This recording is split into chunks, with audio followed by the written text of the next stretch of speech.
systems.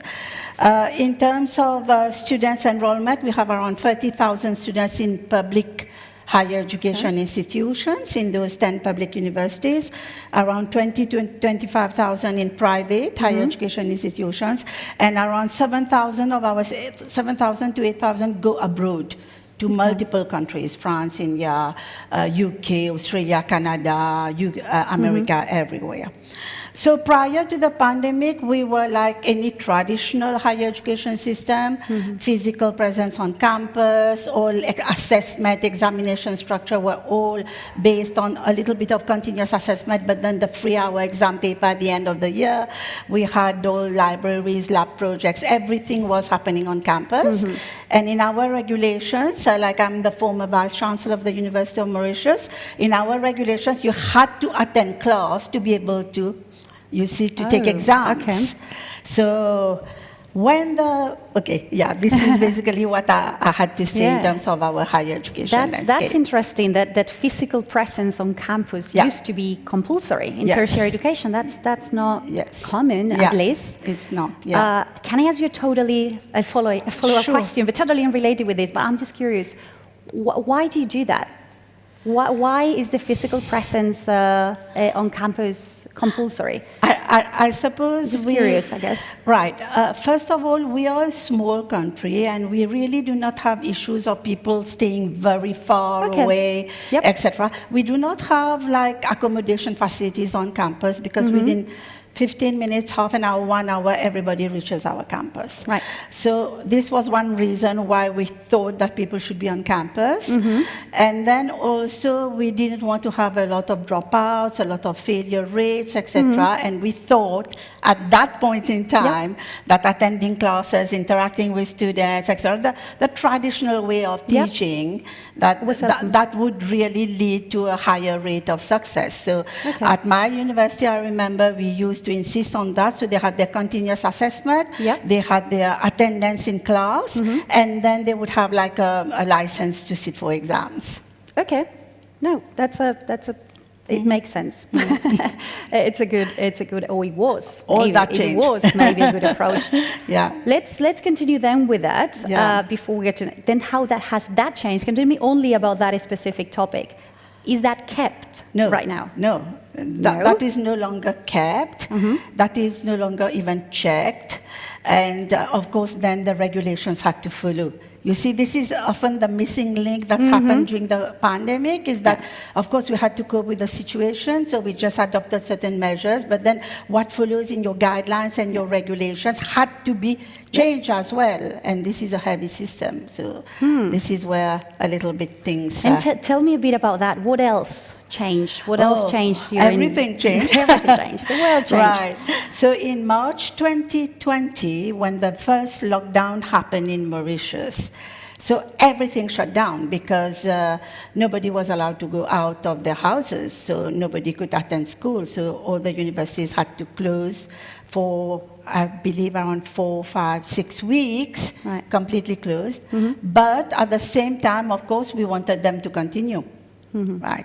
So what happened was that in those, I will talk about 5 main public universities. The National University, which caters for around 10,000 students, they had to go emergency remote teaching. At no point would I call that online learning or blended learning. It was just putting a camera in front of the lecturer and the lecturer talking to the students. So that was purely emergency remote teaching. We have one open university in Mauritius, which has around 8,000 students. They had not a big challenge because all their materials were already distance learning or online. But they were used to having tutorials on Saturdays. This, what they did, they went online.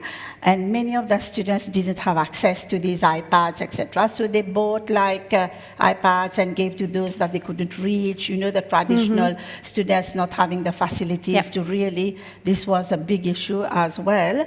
And some private universities, my colleague was heading a private university at that time, some of them had courses from their master university that they shared through online learning. So that was March 2020, no examinations, no graduation. Okay. What some universities did for first year and second year, they just allowed the students based on the continuous assessment that they had reached just to jump to the next year. And some had online exams later in April or May when the lockdown was shifted. And then some students went back to campus. But then in the meantime, we started having rules again, regulations that all students that come to campus have to be vaccinated. Right. So then the whole campaign of vaccination started. Yep. In March 2021, so we did a survey at the HEC where I am. Most of the institutions had shifted to blended learning, online learning. So now they were smarter. They had their tools and they could have their lectures online. Some of them had online management system, Moodle, using the open one. Some of them were communicating to the students through PDF files, but most of them were communicating with the students on WhatsApp. So it was much, much, much better. That was March 2021. April 2021, we had exams only for final year students in some of the institutions. Again, no formal graduation. And we had an issue, of course, with international students. So international students who went back had enormous difficulty to come back again. There are issues of course, of mobility, of visas, of sanitary restrictions. And we still had that rule that if you have to go to campus for examinations, for lab projects, for whatever work, you had to be vaccinated. So this we had certain challenges with that. And most of the private universities who had international students shifted online, managed to provide the online courses to the students. Right. So it worked. In the meantime, we've learned quite a lot during that year as a regulatory, I have a sister organization called Quality Assurance Authority that looks at quality assurance. So they had quickly to develop standards for online learning. Yeah, that's a lot. They didn't have. It was a lot of pressure for everyone. It's definitely, A lot and of I do pressure. like that you say emergency learning, because I think that reflects much better what actually happens. Like, oh, it's changed from one day to another, online learning. It's like, emergency. No, I do like that work because it reflects much better what really happened. Yeah. And I guess it put us all of us out of our comfort zone, make us do things that we probably didn't have in mind, at least in the next 5 years. And people might not have had the bad experience exactly because it was emergency. So I've heard already yesterday in some pre-event sessions that some governments were even pushing universities to come back, not just to campus, like physically, which you could say, okay, but to all practices as well, to all ways to do things. Like they made an exception during pandemic, regulations weren't really changed. So now it's easier just so you go back to what it was before, so regulations don't need to be changed. I am wondering if you can let us know what happened in Mauritius in terms of lessons learned from universities. You see they're eager to continue some of the practices, to improve those emergency practices to become more permanent? And what is the position of the government in that respect? Is that aligned? Are they also encouraging to do so? Right. So, okay, I have a lot to say about that one because when I came back to Mauritius after working at the Commonwealth of Learning with plenty of ideas on online learning, blended learning, when I was there, I had developed standards in Africa on online learning, which I really wanted Mauritius to adopt from a regulatory perspective. And when I came to Mauritius, this is when the pandemic happened. So obviously, when people were saying, I'm coming back to that because this is a fundamental point which later leads to student failure, etc., that at that point in time in 2020, nobody had the choice, so they went to emergency remote teaching. It was at no point the pedagogy of online learning or blended learning, the instructional design, nothing like that. You were just taking the lectures and now talking to the camera. So obviously, they've improved a lot over that 1 year. We did some quality assurance surveys with them, etc. And now they are all coming back to the old system, but we want them to adopt the best strategies that emerge over the past 2 years from the institution perspective. We, I mean the regulator and also the ministry, also wants to promote online learning. But I have to step back a little bit to say that at that point in time, everybody was lost. Because some people do feel and still feel that when they went to online learning or emergency remote or blended learning, that now they have become experts in that. And people are completely forgetting about the pedagogy of online learning, blended learning, that's not at all the same as face-to-face. They are just focusing on the technology, what is the learning management system, more sophisticated technology, Blackboard, Canvas, etc. But we are forgetting the essence of learning. So at the moment, actually, in Mauritius, we have asked everybody to try to take back students back on campus. And if you would like to continue with your online classes, you can. So that National University of Mauritius is continuing with all online classes. Okay. Asking students to come back for projects, for lab work, and assessment, obviously. Assessment had a big challenge over the pandemic. Difficult. Definitely. We do not have proctored exams.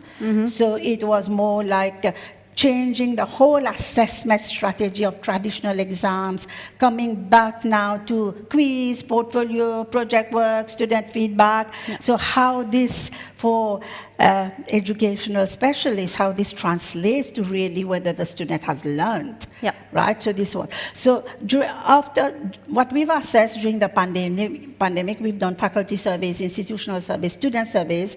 Students were very lost. There was a big issue of course, the well-being of students, keeping to that online strategy, etc. Not everyone had connectivity, not everyone had access, so they had to be at a friend's place or in a house sharing a computer with 6 people, and you're having so all these are really practical details that impact on the way of how learning has achieved. So we have to make sure that really learning has achieved the way we wanted. Now, as regulatory as regulator and as the government, what we've done in the meantime, we are developing a technology-enabled strategy at the national level.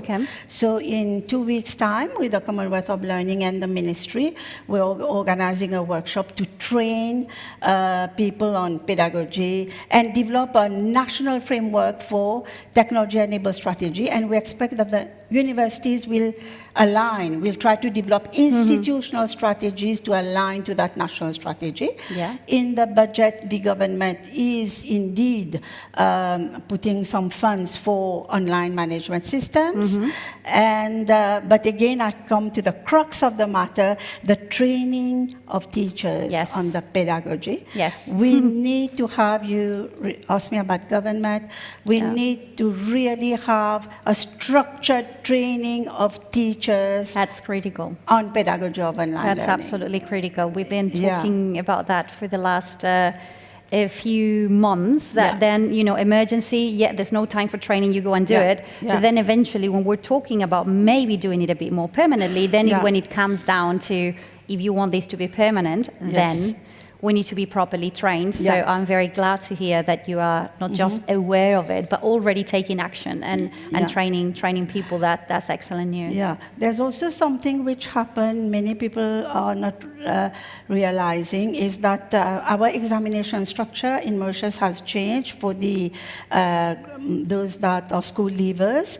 So this year, we might, instead of having examinations in August, we're having in November, which means we would not have an intake of university, a formal intake this year. And this has a direct impact on the business, on the funding of the public universities, on the private business university model. And I know that Professor will talk about that. I will not touch too much about that, but this is a big factor for sustainability of private universities in Mauritius. Oh, definitely. If they don't have international students coming in, if they cannot have local students taking their courses, so how will they survive for this 1 year, and this will, of course, leapfrog into second year, third year, fourth year. Yeah. If you miss one cohort, it's basically missing one whole academic year. It is. So Yeah. that's going to be another further adaptation that they will need to do. Yes, true. Romila, Yeah. I can be here sitting with you for the next 3-4 hours, that's and I fine. love it, and I will have more questions, and I love listening to you. That's fine. But time is running, Yeah. so I'd like to ask you. No, Yes. Oh, okay.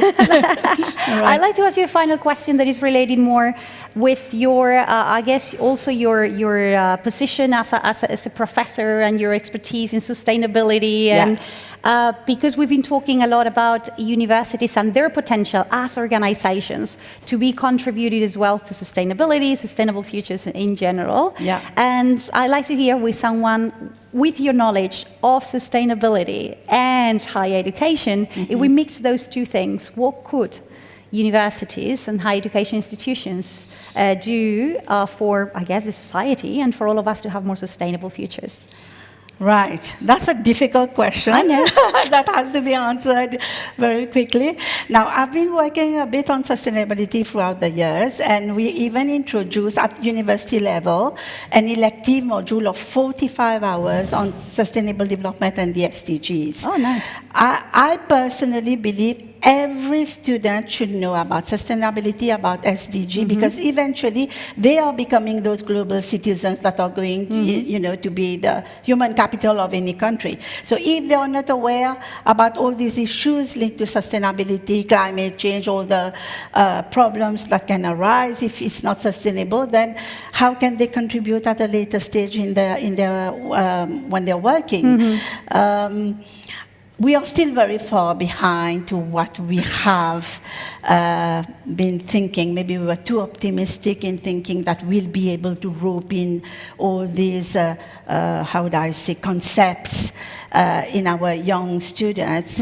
But we have to do it. There's no choice. It's not, that's the thing. like the it's pandemic. a start. It takes time, Yeah. but definitely there is no choice. We you've will already have to do taken it. action. Yeah, we will have to take action, and we will have to integrate something that is very, very dear to my heart, which is about girls in engineering, women in engineering, trying to be much more inclusive that we have been, because the pandemic has also shown us that, it's a global world. Yeah. You can't say, I just stay in my house, and then the pandemic won't reach you. It just showed everything about sustainability. Yeah, I mean, genders, it's Everything SDG is 5 at the end of connected. the day. It's all connected. It's all all connected. connected. Romila, thanks Thank you. very, very much Thank you. for these minutes with me. Any Yeah. questions to her, you'll be able to do them later.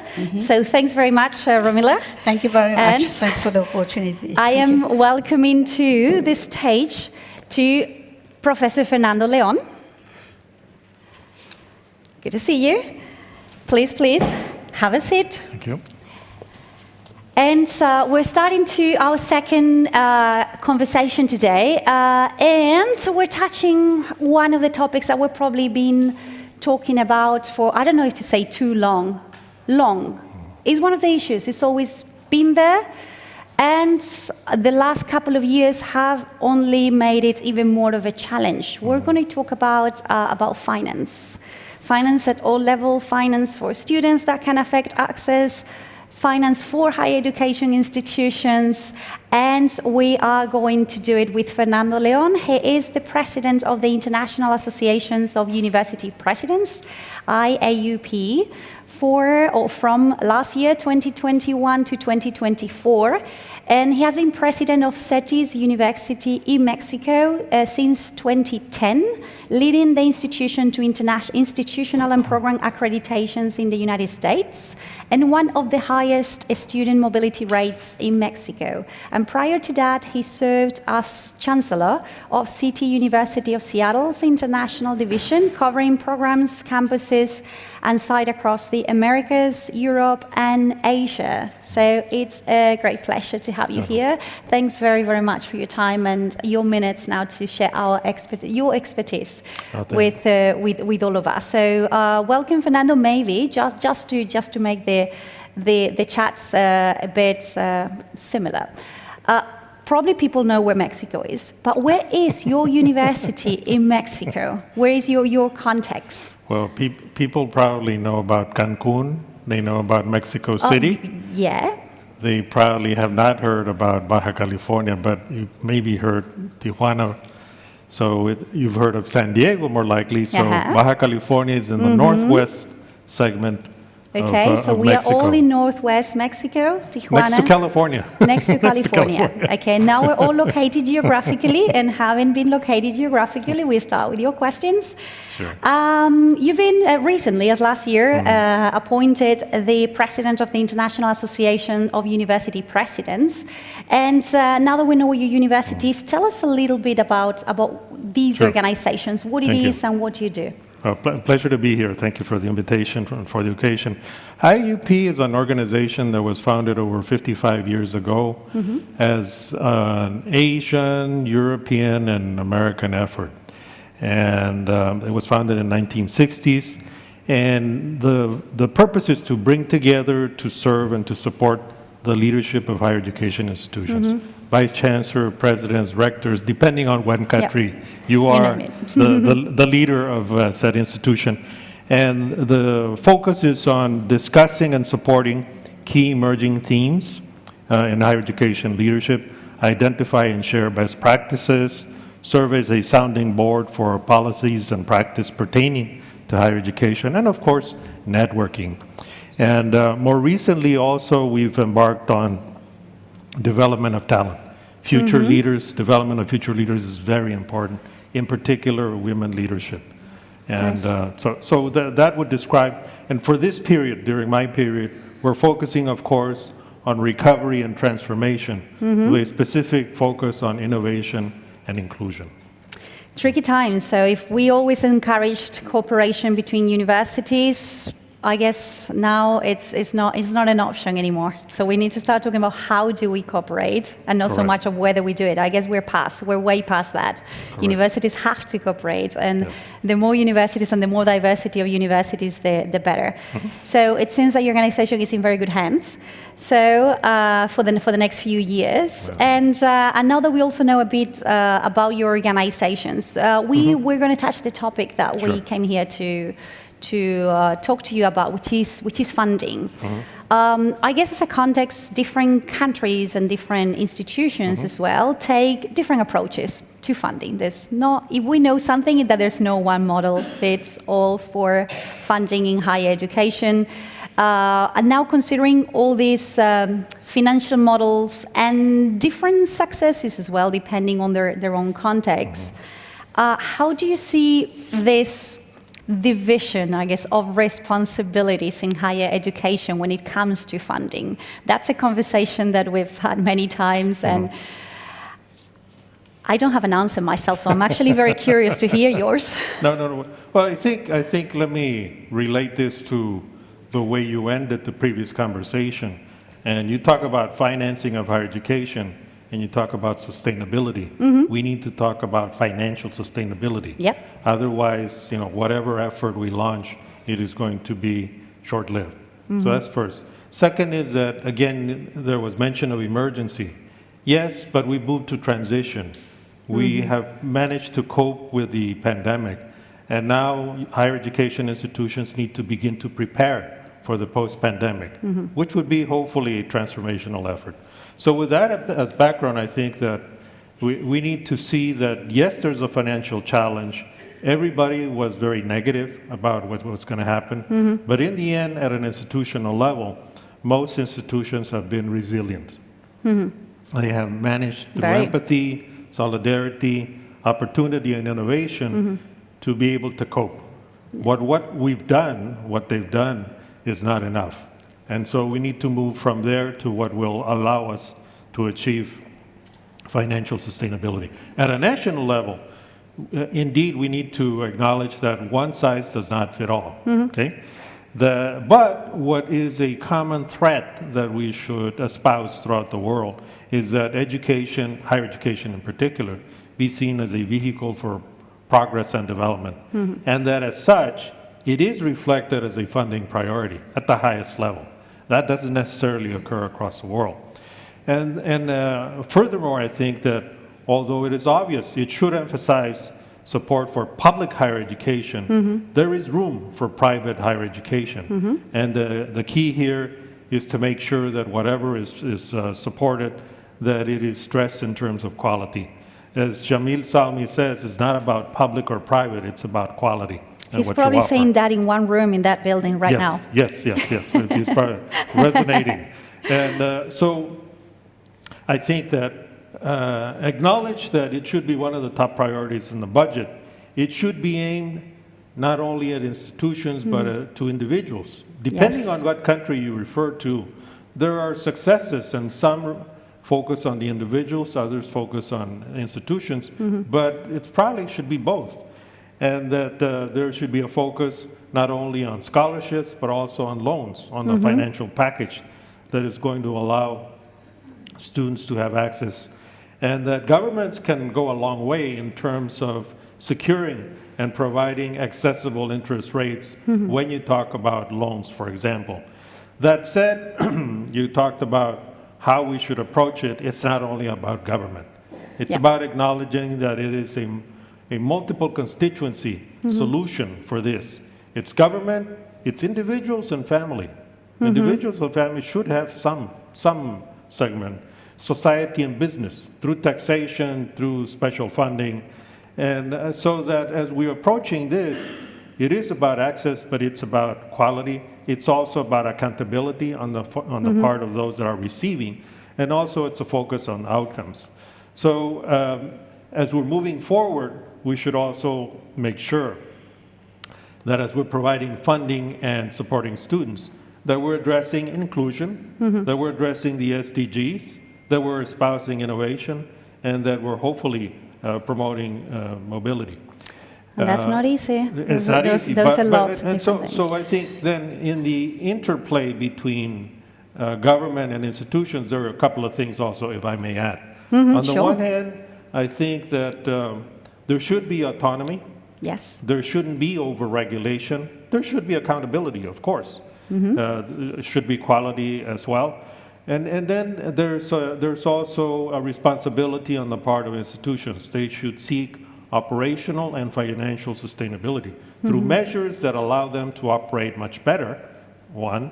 Two, that they can also do a lot if institutions begin to espouse fundraising efforts and try to establish some capacity in terms of advancement and connections, of course, with business and industry.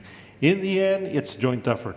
It's government, it's the institutions, it's society, business, but it's also the individuals and families. And I think that a combination of that will allow us to move towards financial sustainability and give us the access that we're seeking, but not only the access, but the results. So. Definitely common responsibility. Thanks very much for that. And you mentioned organizational, governmental, but also you mentioned individuals. Thing is that when we get to individuals, some of them are able to make financial effort and they can afford it, but not everyone can. Yes. So what we see still every day is that there are still barriers, there are still important barriers to access higher education for many students all over the world. And from your perspective, from an international organization, I guess all the university rectors know where are the main barriers for their students, but you have that overview, and I would like to know, do you think there are some sort of common barrier that you could see in different parts of the world that we could say that they are the ones that you consider the largest or the more important to access, but also to finish or success in higher education? Yeah, no, I think that's an important point because we have been focusing for many decades on access, and there has been some progress as such, but I think that access has not led to high graduation rates. Lots of therefore, dropouts. something has been lost in the process. Yep. And therefore, before the pandemic, institutions were trying to work more seriously in terms of development, student development and student success. And what the pandemic has done is intensify some of the things that we were working on but not really there, or that we were not addressing correctly. And I'll point them. Financial, of course, advising. Some folks have decided to study something that they were really not meant to or not interested in. How do you get them to re-steer what it is that they're doing? Mental. We knew that there was an issue in terms of student mental health. The pandemic has only intensified it. Okay? And then, of course, there's academic. And with the pandemic, there are other issues that have come up. As institutions, because of emergency, migrated to more technologically based means, then there were other issues such as the access to digital support, as well as digital devices. You know? So I think that all of this has broadened the horizon so that it's not only about funding students to access the university and to study, but there are other issues that governments and institutions need to address. And at the same time, what we're also observing as we look across the globe is the student profiles are changing.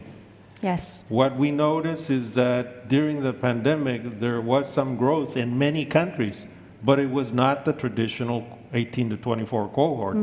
It was more graduate, working professionals, and also non-credit bearing type of courses. Yes. So I think that as we talk about access, we need to update what the profile of those students are and make sure that we acknowledge that we've got different types of learners, there's different modes of delivery, and governments and institutions are going to have to acknowledge that so that we can address this more properly. What you were saying, Fernando, when you made different types of student and these non-credits, I guess that points out more toward lifelong learning.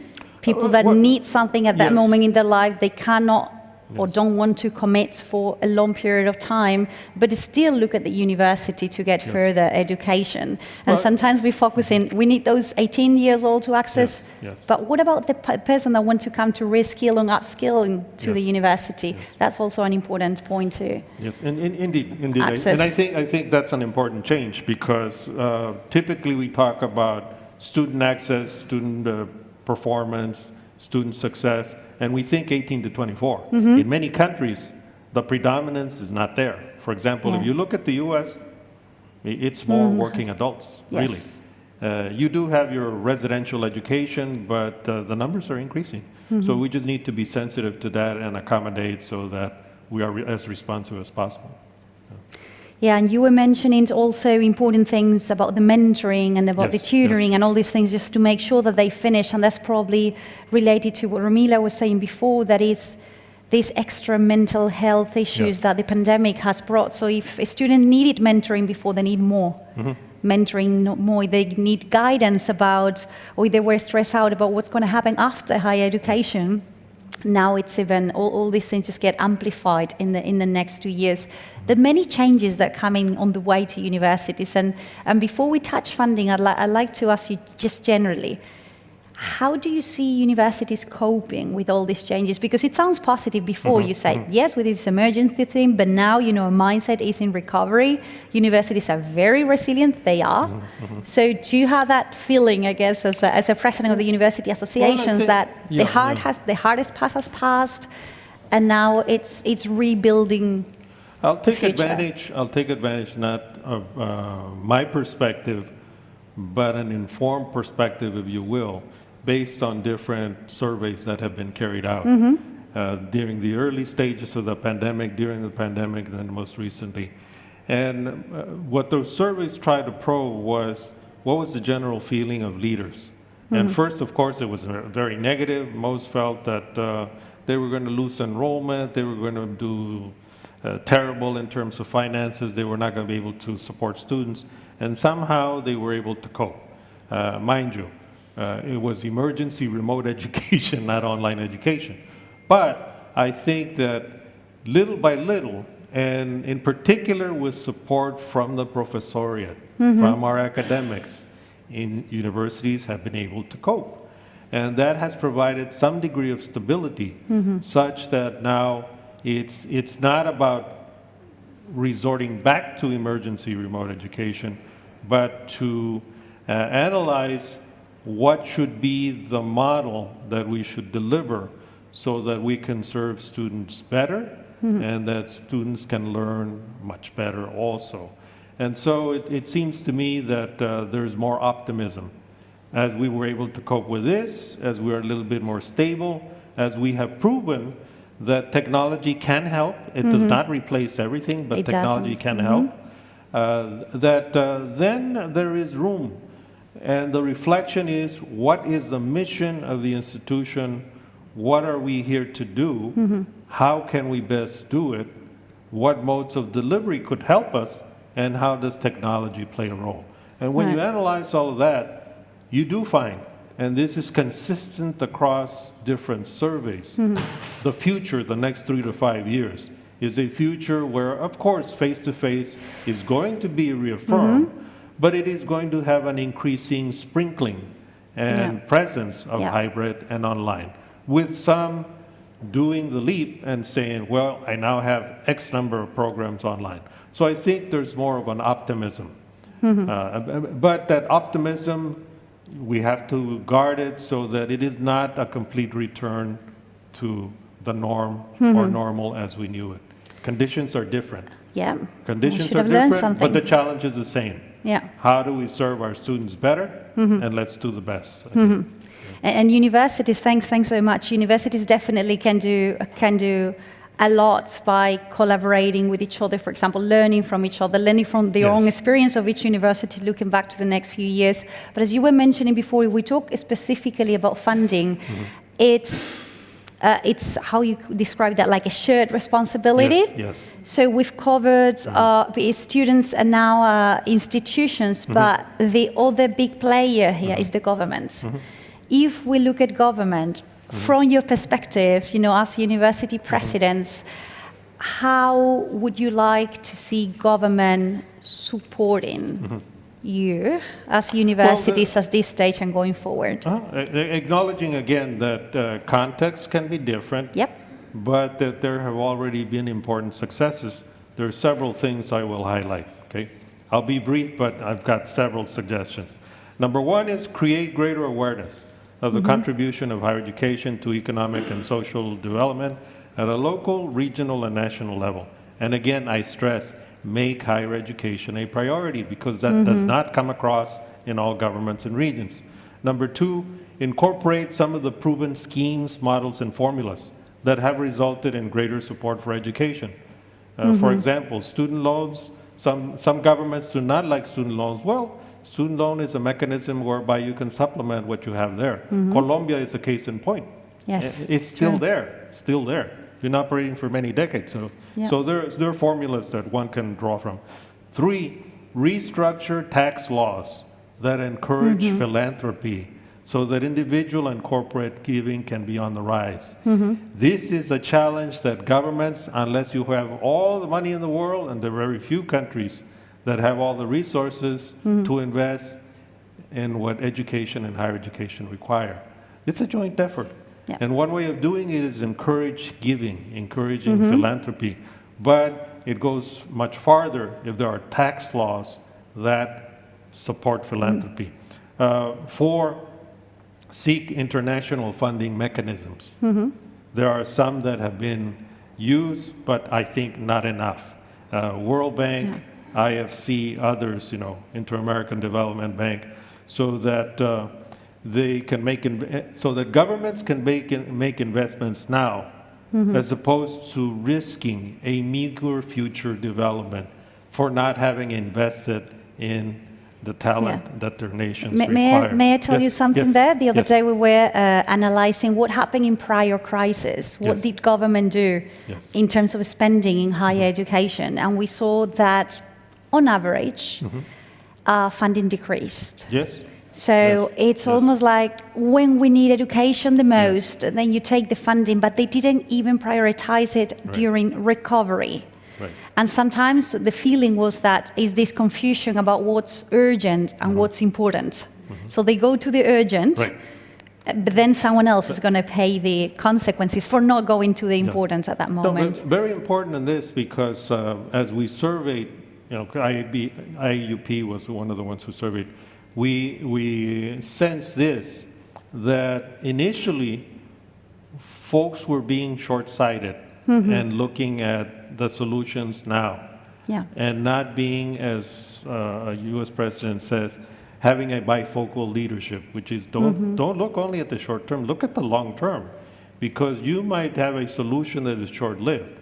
So again, achieving financial and operational sustainability is very important.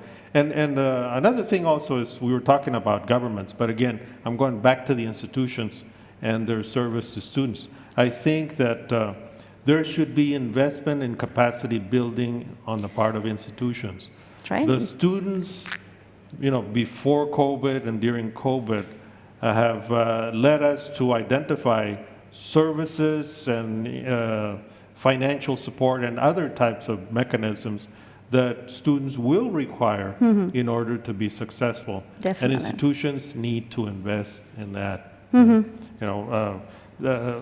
Being sensitive to them. I heard student surveys and opinion.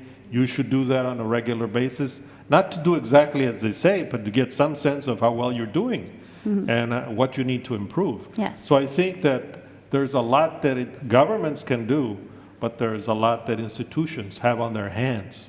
And although they might have limited resources, it's about optimizing and again making the right choice. And I'm glad that you mentioned the capacity building as well, because in the last couple of days as well, I've been talking to some representative of like teachers or academic associations internationally, and they of course are demanding that, saying this is a huge challenge in front of us, we need training. Yes. So the fact that from the University Presidents Association, from the government perspective, you're also recognizing that and even more taking action, then that proves that everyone is aligned on that. There's still, that is not going to happen immediately. Right. It's going to take time, but at least it's good that that recognition is, I guess, is the starting point. I'm checking time here because, again, I could spend the rest of my day here talking to you about these and many other topics. We are on time. I don't want to delay the next conversation. Thank you. Fernando Leon, thank you very much. It's been a pleasure to have you here. And I'm going to leave the floor to the next speaker and to my colleague. I'm taking this with me and that. Please have the light.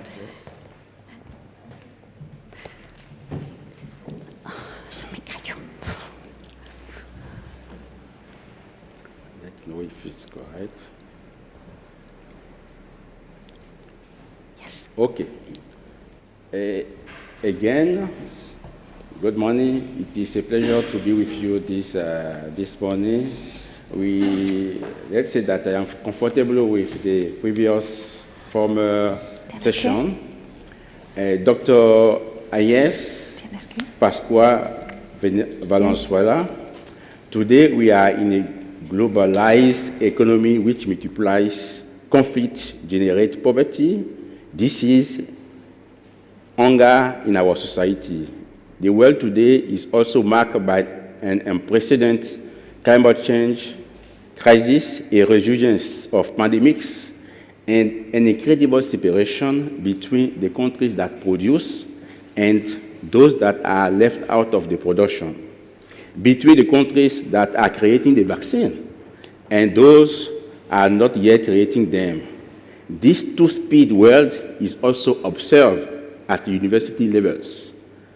The gap between universities in the north, which produce and drive knowledge, innovation, skills, competencies, technology, and university in poor countries is enormous. This question will be at the heart of our conversation. And of course, how higher education at local, national, sub-regional, regional, and international cooperation will help to reduce this gap. First, I am pleased to introduce Dr. Estelle IES Pasqua Valenzuela.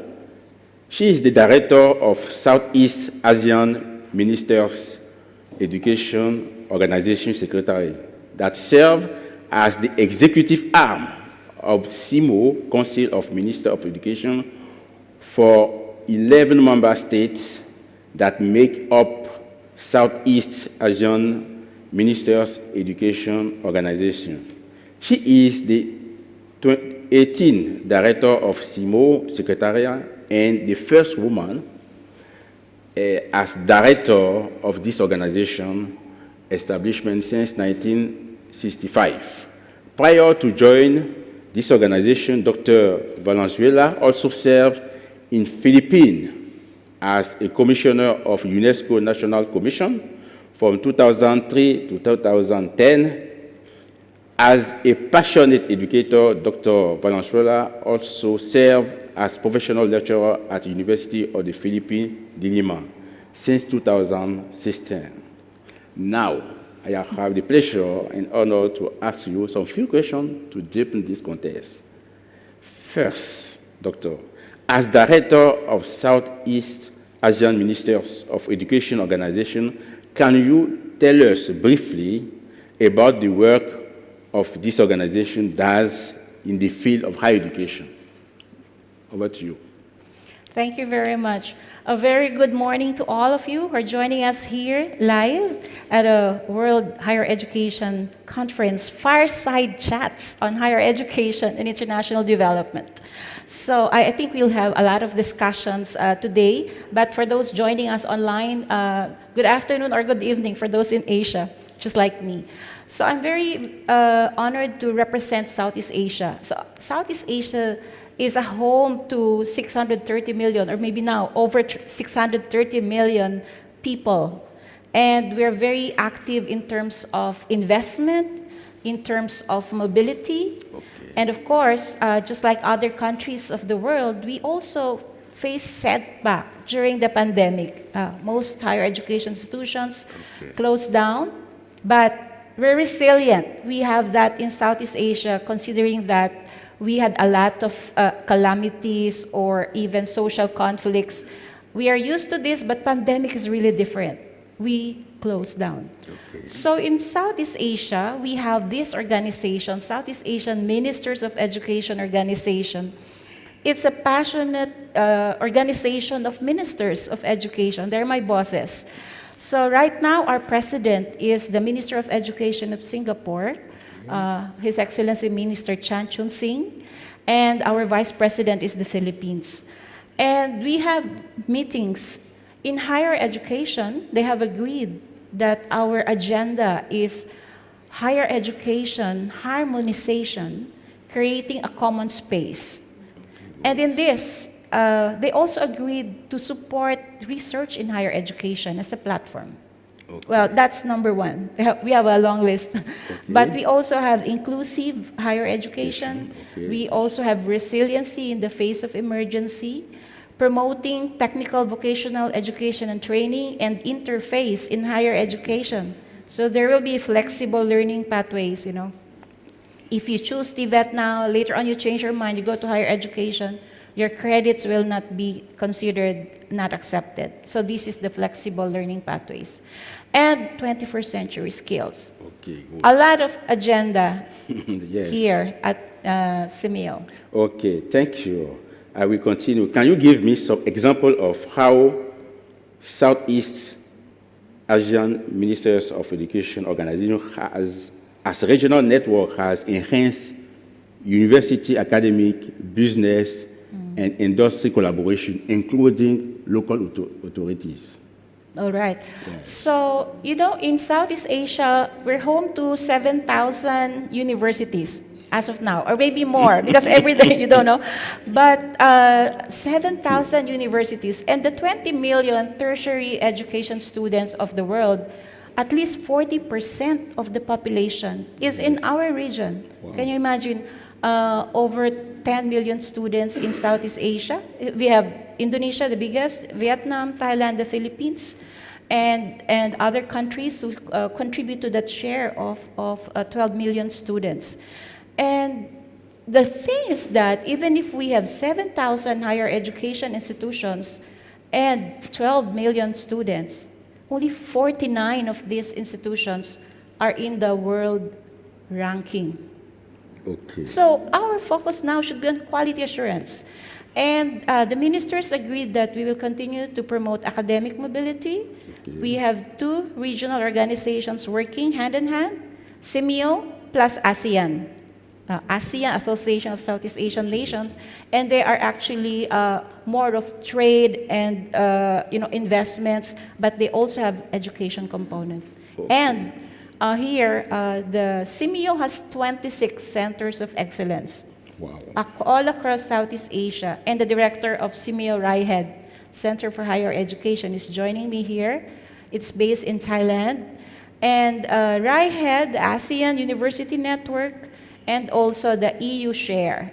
We now expanded to ASEAN European Mobility, so it's not only intra-ASEAN now, but also ASEAN plus European Union working together. Great. And South-South, perhaps, after Yes, this discussion. South-South cooperation. South-South cooperation is possible. Okay, Yes. great. Now, I see that there is a dynamic initiative in your region, and you are putting also emphasis in quality assurance, Yeah. quality assurance for training, for research, for online training, and so on.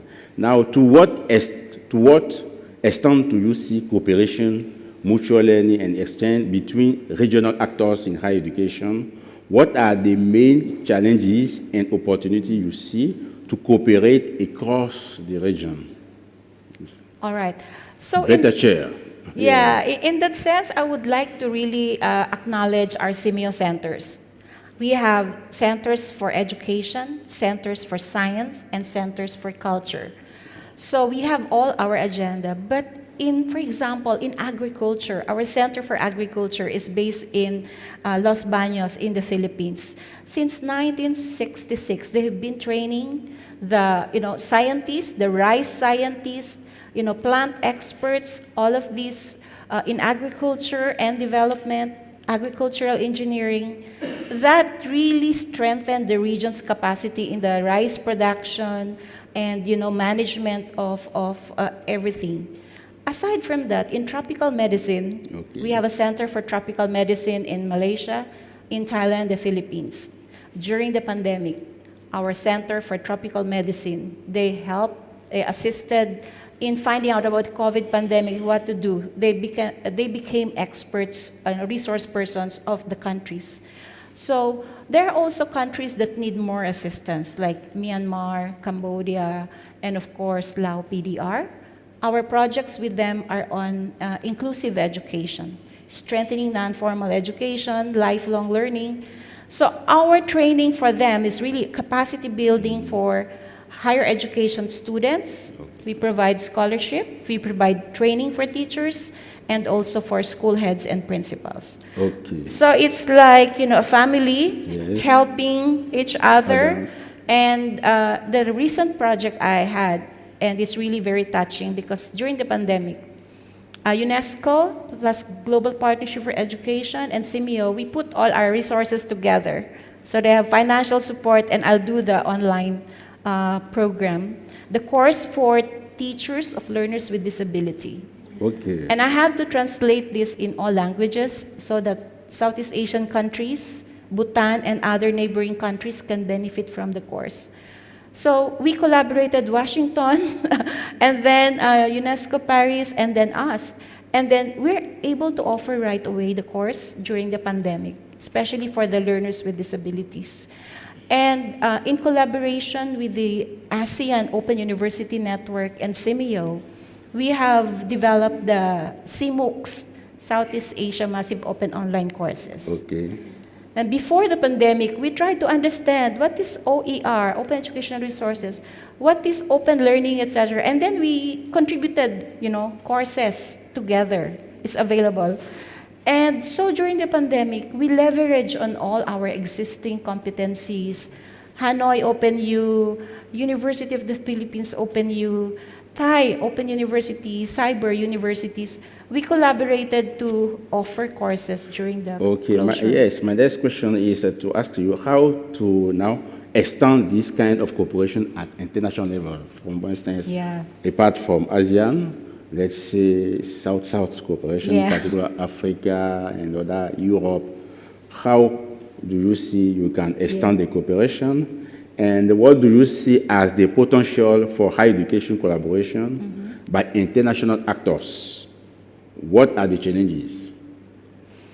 Well, for one, because CIMIO has been very active in international, national, and regional development, so we continue to maintain close contact with all the international and regional actors. So CIMIO is a member of the SDG Steering Committee. We joined also the Global Coalition for COVID-19 response. Okay, So we help not only Southeast Asian countries, but beyond.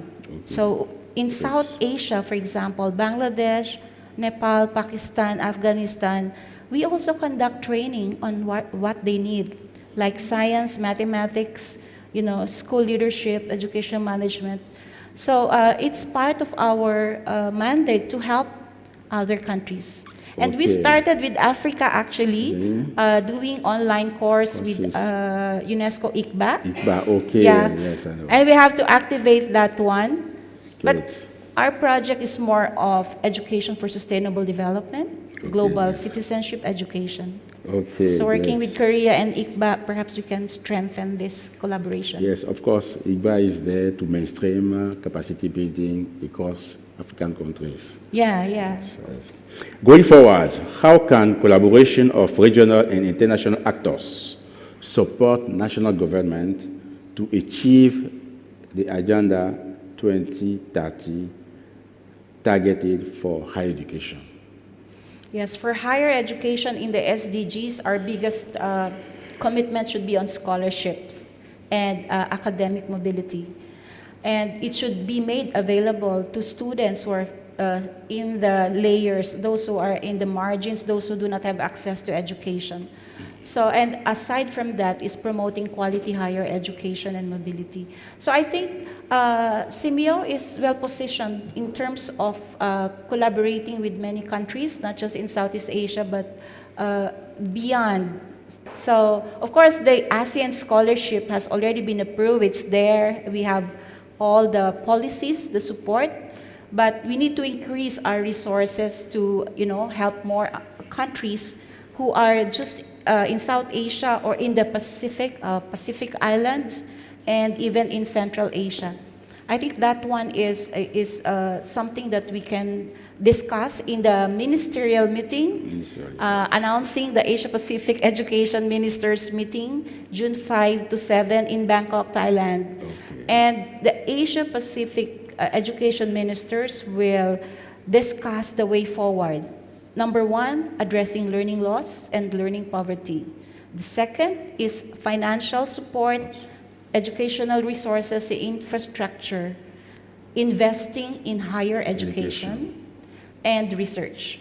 Okay. And finally, the third one that we would like to push as the agenda of the ministers in Asia Pacific is partnership, strategic collaboration, and networking. I think without the third one, nothing will happen. Oh, great, great. Thank you very so much for Yes. participating in this conversation. I think that it's time now to conclude. Please, you can join. Oh, please. Yes. Yes. Okay. Professor. So, let's say, Professor, I will talk to you now. From your perspective, Professor Moe, how can you, in few words, conclude this session? In few words, yes. For your point of view. Right. Listening to my two colleagues, I do see that this wholesome higher education ecosystem, I would say, is very complex, involving policymakers, institutions, the community, the students. I mean, academic institutions are often operate in silos. They believe, okay, we are doing our teaching, research, community service, and forget about regulators, government, etc. And we do see, especially after the pandemic, that there are many, many issues cropping up: inclusivity, how to ensure mobility. Ethel talk about harmonization. You talk about having an open space. I mean, there are so many issues in higher education, and my closing words would be that we really do need all of us to put our head together to be able to bring this into a sustainable future. Thank you very much. I will turn to the president of Association of International Universities. As we know, higher education crosses all the 17 SDGs. So from your point of view now, let us conclude this fireside chat on higher education and international development from your perspective.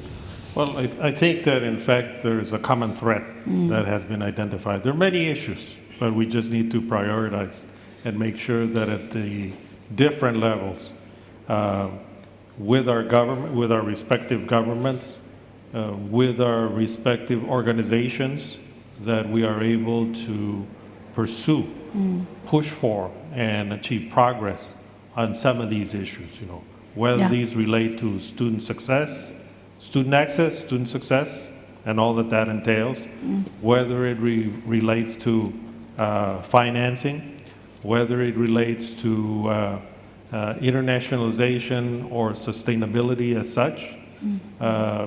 In the end, it's about making sure that higher education continues to be an instrument that contributes towards economic development, but also social progress. So I think that we have identified the issues.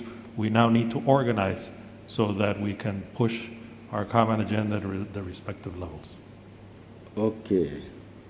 Dr. Valenzuela, in addition to our conversation, I know you have very relevant ideas to share in terms of conclusion. Thank you so much. First, I would like to congratulate our host for today, IESALC.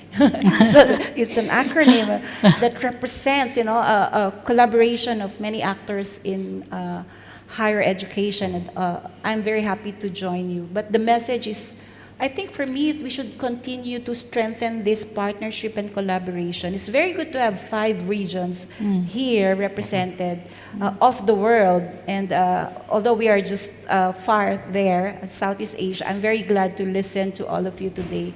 So strengthen partnership and networking.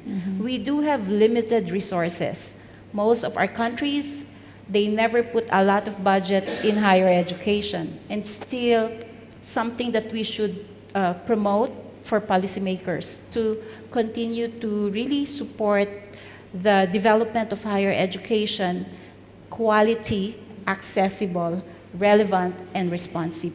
So it's a mission of all of us, and so we should really be friends and collaborate some more and use this platform to continue on with the dialogue. Yeah. Thank you very much. I want to thank also all the participants in person in this home and those who are online. And of course, I want to thank our panelists, my colleague also, for UNESCO, for our perspective. In terms of conclusion, we say that we want to put priority in higher education, to put more investment in higher education, to prepare the future of higher education so that this subsector can take into all its diversity to better respond to the major scientific, health, environmental, technological, economic, and societal challenges of the present and the upcoming decade.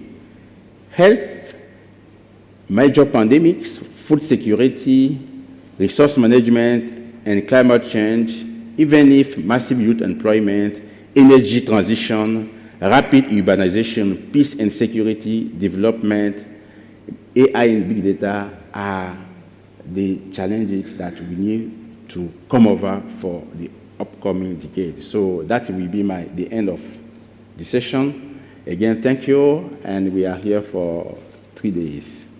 Thank you. Thank you so much.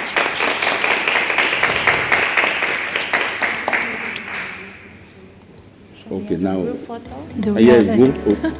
Yes, we're about to take a picture. Yeah.